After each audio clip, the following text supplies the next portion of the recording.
Hey Gary, how you doing? My name is Daisy and I'm a producer, songwriter, artist from Barbados. And I've been asking this question, I'm going to keep asking. If you're an artist manager, what's something you would have your artists do that artists right now aren't leveraging? So something completely different, out of the box. Thanks a lot. Daisy, first of all, you're cool as shit. I would probably be focused on Musical.ly. I'm fascinated by Musical.ly right now. It's a social network that's emerging. It's around music.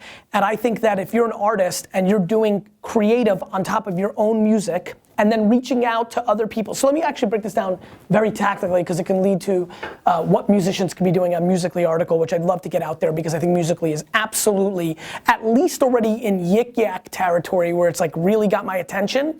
Musical.ly is an app that reminds me of like Dub Smash where a lot of people do lip syncing, but you can also do Vine and Instagram videos behind music because they figured out the music rights, or I don't know how it's actually working, but I know these days you couldn't get them up.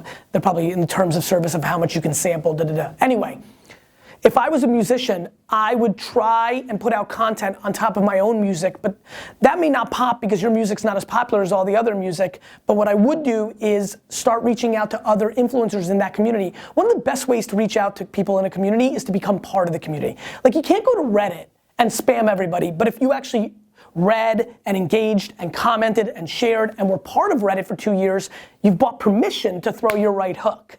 I would become a major part of Musical.ly. I would use my own music and create content. I would use other people's music and create content. I would comment on the top 100 people's content, engage, join any, even in Barbados, I would literally take all my money and fly to the New York or LA Musical.ly meetup. You become part of the new community and then you've got permission to do things. And so for me, that's what I would do. I would absolutely become part of the Musical.ly community, engage, comment, share, create, and then do real life things, engage with them in other networks, comment on their Instagrams, don't spam them, don't creep them, just become part of it. And then I really think you have a chance of popping out. Because I think, if you think about it, imagine if you were doing this with Vine early on, and you got the 40 biggest Viners to do something with your music and meme it. You could really hit it. And then if you're a musician, you could actually write a hook that's around Musical.ly culture.